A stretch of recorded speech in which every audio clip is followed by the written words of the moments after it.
할렐루야. 12월 첫째 주일입니다. 승리의 해가 시작하고 또 선포되었는데 불과 얼마 전 일이었던 것 같은데 벌써 2015년 마무리를 해야 되는 해입니다.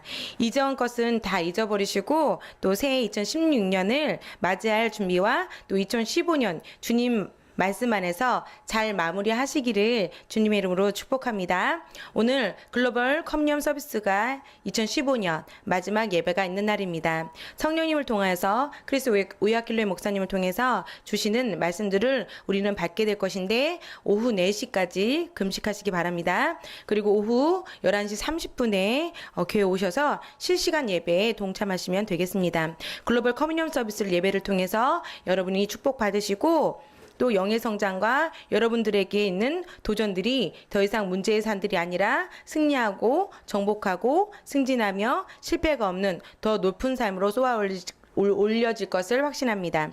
왜냐하면 저와 여러분은 그리스도 안에서 놀라운 교제를 하고 있기 때문입니다. 할렐루야. 말씀을 보도록 하겠습니다. 고린도전서 1장 9절입니다. 함께 읽겠습니다.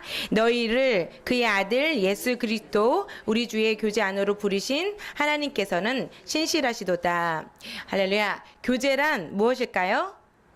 교제란 함께 나눈다는 의미입니다. 믿음과 기쁨과 삶의 도전들을 함께 나눈다는 의미입니다. 믿음도 나누고 기쁨도 나누고 삶의 도전들, 어려움들도 함께 나눈다는 의미입니다. 나의 그 허물들을 감추고 싶을 수도 있고 나의 그런 문제의 산들을 노출하고 싶지 않을 수도 있습니다만 그리스도 안에서는 그것을 함께 나누는 것입니다. 그 문제를 가지고 함께 기도하는 것이 교제입니다. 무거운 삶의 무게와 말씀을 함께 나눈다는 것입니다. 모든 일들을 위해서 함께 기도하며 공동의 목표를 위해 함께 교제하는 것을 의미합니다. 교제에 대한 일반적인 정의를 말씀드리면 첫 번째로 삶의 모든 도전들을 말씀과 함께 나눈다는 것입니다. 우리 한번 첫 번째 읽어볼까요? 시작. 교제란 삶의 모든 도전들을 말씀과 함께 나눈다. 네, 입력하셔야 돼요. 두 번째로는 서로의 유익을 위한 활동에 함께 참여하는 뜻입니다. 함께 고백하실까요? 서로의 유익을 위한 활동에 함께 참여하는 뜻입니다. 또 교제란 세 번째는 서로의 기쁨이 더 커지는 의사소통입니다. 그러니까는 기쁨을 이렇게 더 나누라는 이야기도 있는데 말씀이 그러합니다. 그래서 세 번째도 함께 고백하시겠습니다. 서로의 기쁨이 더 커지는 의사소통입니다. 그러나 여러분 모든 종류가 다 교제이지는 않습니다. 놀랍죠? 서로에게 유익이 되어야 하는 것이 교제입니다. 모든 의사소통이 다 교제는 아닙니다. 교제로서의 의사소통을 한다는 것은 서로의 기쁨이 풍성해지는 것을 말합니다. 옆에 분들과 함께 나누실까요? 교제는 기쁨이 풍성해지는 것을 말합니다. 교제할 때 기쁨이 풍성해집니다. 또 제가 여러분에게 이렇게 의사 전달하는 거죠. 이렇게 전달하는 사실만으로는 교제가 되지 못합니다. 교제란 서로 간의 기쁨을 풍성하게 만들어야 하기 때문입니다. 교제를 해야 하는 목적들이 있습니다. 그렇다면 이런 교제의 수준에 대한 말씀을 드리겠습니다. 우리들은 다양한 차원의 교제가 있음을 알 필요가 있습니다. 교제에는 5가지 단계가 존재하는데요. 교제의 단계를 나누도록 할 것입니다. 한 단계씩 체계적으로 말씀드리겠습니다. 첫 번째로는 교제의 첫 번째 목적은 한 몸이 되는 성찬적 공동체입니다. 영적 공동체에 있습니다. 이것은 연합 혹은 파트너적인 관계라고도 말합니다. 그러나 공동체라는 말은 서로의 결속이 더 강화될 때 쓰는 단어입니다. 성찬으로 함께 먹고 마심으로 한 몸이 되게 한다는 뜻이기 때문입니다. 성찬식은 교제 가운데 하나가 됩니다.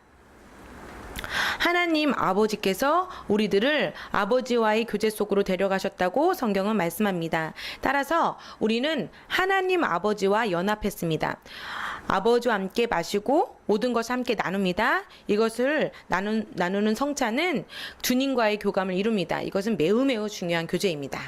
할렐루야. 교제해야 되는 두 번째 목적은 보호입니다. 서로를 보호하기 위해서 우리는 교제합니다. 옆에 분들하고 나누실까요? 우리는 교제합니다. 우리는 당신을 보호합니다. 네, 할렐루야. 침략자, 즉 맹수가 희생물을 공격하려고 한다면 그 침략자 맹수는 먼저 먹잇감인 희생물을 소속된 단체로부터 이렇게 고립시킵니다. 예를 들어서 그 사자가 사냥하는 장면을 한번 떠올려 보세요. 보통 그 암사자들이 먹잇감을 쫓아갑니다. 사냥감이 그 무리가 때를 이루어 다니고 있기 때문에 무리 밖으로 이탈하는 것은 자살 행위와 가깝습니다. 여러분, 공동체 안에서 예배 드리는 것이 여러분을 안전하게 보호하는 것입니다. 그래서 암사자는 그 무리를 괴롭히고 겁을 줍니다. 으르렁대고 겁을 줘서 한 마리가 그 무리에서 이탈하게 만듭니다. 그리고 무리에서 한 마리가 이탈이 됩니다. 그러면 그 이탈된 한 마리를 포식자는 그 희생물로 노리기 시작하죠. 단독으로 떨어져 있기 때문에. 일단 희생물이 고립되면 사자가 사냥을 시작합니다. 이러한 포식자가 동시에 무리를 쫓을 때도 있습니다. 한 마리의 포식자가 있는데 여러 마리 암사자나 수사자가 포식하고 쫓을 때도 있을 수 있습니다. 그 사자들은 공격에 최대한 효과적인 계획들을 세웁니다. 공격의 계획이 이미 준비되어 있습니다. 그 맹수들은 사냥감을 무리에서 분리시킨 다음 공격을 해서 사냥을 합니다. 성경의 말씀에 우리들에게 어떻게 가르치고 계십니까? 베드로전서 5장 8절입니다. 근신하라, 깨어라, 마귀가 우는 사자같이 두루다니며 삼킬 자를 찾나니. 제가 예로 들은 이 암사자, 포식자와 또 희생자에 대한 예를 들어서 말씀드렸지만 사실은 성경에 나와 있습니다. 마귀가 우는 사자와 같이 너를 삼키려고 준비되어 있다는 거죠. 아마 계획하고 있고 이미 그 공격 체계가 준비되어 있다는 상태입니다. 사자는 여러분이 조금만 말씀 안에 공동체 기름 부음을 소홀히 여기거나 공동체 예배를 소홀히 여기거나 주님의 말씀 소홀히 여길 때 여러분을 공격하기에 너무나 노출이 많이 되어 있다는 거죠. 이미 사자는 여러분을 바라보고 있고 공격 대상자이기 때문에 눈을 떼지 않는다라는 거예요. 눈을 떼지 않고 어떻게 해요? 삼키려고 준비하고 있고 이제 곧 혼자 오지 않고 무리로 올 수도 있다라는 거야, 사단이. 이해하십니까?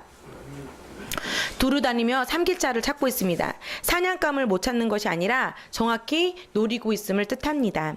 마귀는 한 사람을 공동체에서 분리시킬 기회를 엿봅니다.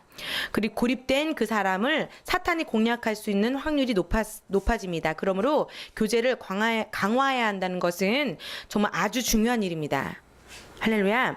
공동체 안에서 교제가 풍성할 때 우리는 보호받고 있는 것입니다. 어떤 특별한 상황이 아닌 이상 정말 여러분이 영혼과 복음 전파의 영향력들로 인해서 떠나야 되는 장소가 아닌 이상 여러분은 보호 안에 있어야 합니다. 교회 안에 있어야 됩니다. 공동체 안에 있어야 합니다. 교제 안에 있어야 합니다. 할렐루야. 옆에 분들하고 나누실까요? 교제 안에 있으십시오. 성령님이 당신을 교제 안에 있을 때 당신을 보호하십니다. 공동체 안에서 속할 때 우리가 보호받고 있음을 기억하십시오. 교회 밖에서 교제할 분을 찾는 경우도 있습니다. 이러한 태도는 매우 위험합니다. 왜냐하면 사탄이 일하기 시작할 것이기 때문입니다. 그렇기 때문에 교제는 매우 중요한 것입니다. 우리는 교제를 강화하도록 힘써야 합니다. 자신 스스로가 교제 안에 거하고 있는지를 확인해야 할 것입니다. 여러분이 그리스도 안에 있는지, 공동체 안에 있는지, 교회 안에 있는지, 교회 안에 목사님들과 또 셀 리더자와 또 여러분의 속한 그 소속에 잘 교제하고 있는지 여러분은 여러분의 스스로를 돌아보셔야 할 것입니다. 세 번째 교제의 목적은 나눠주는 것입니다. 임파테이션입니다. 교제의 세 번째 목적은 나눔입니다. 저는 교제 속에서 하나님이 제안해 두신 아름다운 것들을 여러분에게 나눠줄 수 있습니다. 여러분이 갖고 계시지 않는 독특한 저만의 하나님의 아름다움이 저 안에 있습니다. 그것을 여러분에게 나눠줄 수 있습니다. 마찬가지로 여러분들도 하나님께로부터 받은 그 아름다움이 있습니다. 여러분 안에 두신 그 아름다움을 제게 나눠줄 수가 있습니다. 아름다움을 나누는 것, 이것이 임파테이션, 나눔입니다. 이것이 교제입니다. 교제의 네 번째 목적은 성장입니다.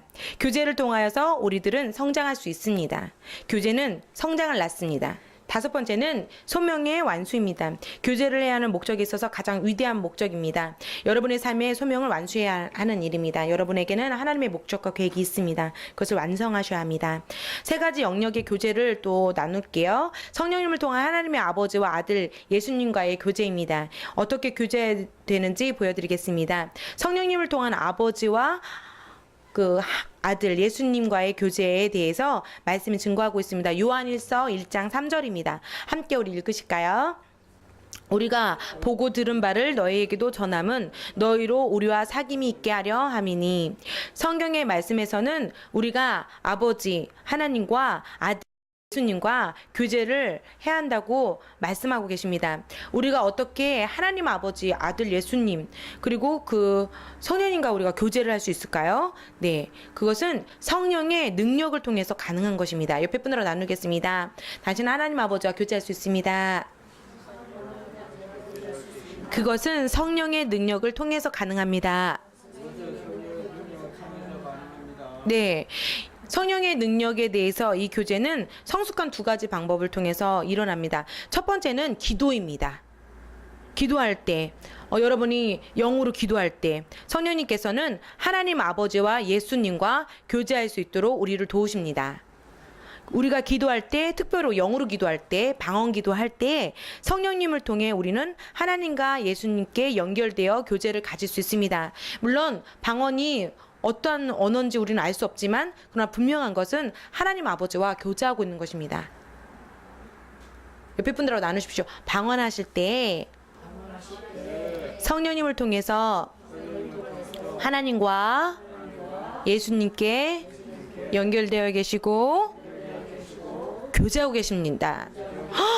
놀랍지 않습니까? 신적인 그런 분과 정말 아버지, 하나님 아버지라는 분과 우리가 방언할 때, 영으로 기도할 때 교제하고 있는 것입니다. 물론 우리는 알아듣지 못합니다.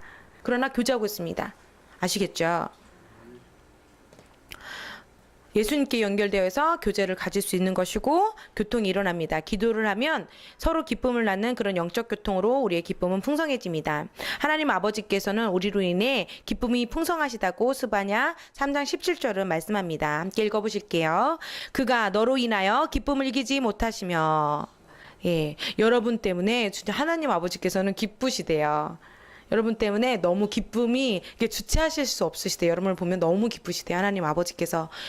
그걸 어떻게 믿을 수 있죠? 근데 말씀이 이렇게 말하고 있잖아요. 스바냐 말씀이 우리에게 증거하고 있잖아요. 주님은 거짓을 말씀하실 수 없는 분입니다. 주님은 신실하십니다. 주님은 과하지도 아니하시고 거짓말을 하실 수도 없으신 분입니다. 이해하십니까? 옆에 분들에게 또 증거해 주세요. 당신으로 인해서 하나님께서 기뻐서 주체하실 수가 없으시대요.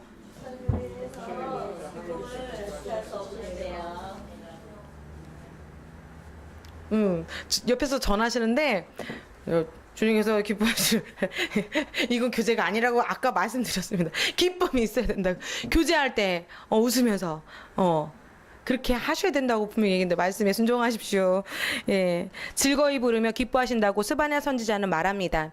하나님께서는 우리를 기뻐하십니다. 옆에 분들은 나누세요. 하나님께서는 우리를 기뻐하십니다. 우리가 아버지의 심령의 기쁨입니다. 동일한 방법으로 성령님께서는 우리를 기쁨 가운데로 데려오십니다. 우리가 하나님과 교제할 때 우리는 기쁨으로 충만해집니다. 따라서 우리가 기도하며 아버지와 교제할 때 성령님과 서로 간에 기쁨이 일어납니다. 할렐루야. 사도행전 13장 2절 말씀은 안디옥 교회에 있는 사람들에게 대한 말씀입니다. 이 말씀을 통하여 어떤 일이 일어나는지 알려주고 계십니다. 사도행전 13장 2절입니다. 주를 섬겨 금식할 때 성령이 이르시되. 주님과 교제하며 금식할 때 번역한 성경 버전도 있습니다. 성령님이 이르시되, 즉 성령님이 말씀하셨습니다. 상만간에 의사소통이 일어납니다. 무엇을 하실 때요? 영으로 기도하시고 알아듣는 한국말로 기도하시고 어떠한 언어로도 기도하실 때 우리 상반간에 교제가 일어나는 거라고 얘기하고 계십니다. 말씀하고 계십니다. 내가 지금 뭐하고 있지? 이렇게 의심할 것이 아니라 지금 나는 하나님과 교제하고 있다는 걸 믿고 기도하시기 시작하셔야 되는 거죠. 둘째로는 하나님의 말씀을 통해서 우리가 하나님 아버지와 아들 예수님의 교제하도록 도와주십니다. 하나님의 말씀을 묵상함으로 우리 아까 일어나서 고백하셨잖아요. 말씀 고백하셨잖아요. 나는 그리스도 안에서 새로운 피조물입니다. 막 고백한 게 묵상이거든요. 이 묵상을 하시는 것이 교제입니다. 기억하십시오. 예수님은 살아있는 말씀입니다. 말씀이 육신이 되신 분입니다. 할렐루야. 옆에 분들하고 나누세요. 하나님의 말씀은 살아있습니다. 하나님의 하신 말씀이 살아있는 말씀이 되었고요. 그 말씀이 살아있는 말씀 우리에게 글로된 말씀을 주셨습니다. 그리고 성령님이 우리의 삶 속에서 기록된 말씀에 생기를 불어넣으시면 글로 기록된 말씀은 살아있게 됩니다. 그 말씀이 우리 안에서 역사하게 되면 여러분은 다시 우리 안에 살아계신 그리스도를 발견하고 온 땅 가운데 주님의 임재가 우리를 통해서 확장되는 것입니다. 시편 119편 24편의 말씀을 한번 읽어보도록 하겠습니다. 주의 증거들은 나의 즐거움이요 나의 충고자니이다. 주의 증거라고 다시 고백할 때 주의 증거란 어떤 뜻일까요? 그 말씀이 증거입니다. 신약 성경에도 이 단어가 나옵니다. 요한일서 5장 9절입니다. 만일 우리가 사람들의 증언을 받을진데 하나님의 증거는 더 크도다. 하나님의 증거는 하나님의 선언이라는 뜻입니다. 따라서 다윗의 시편 119편 24절에서 주의 증거는 나의 즐거움이라고 고백할 때 그 증거는 하나님의 선언과 확증 그리고 하나님의 증인되심을 뜻하는 것입니다. 하나님이 무엇을 말씀하셨습니까? 그분이 남긴 기록이 무엇인가요?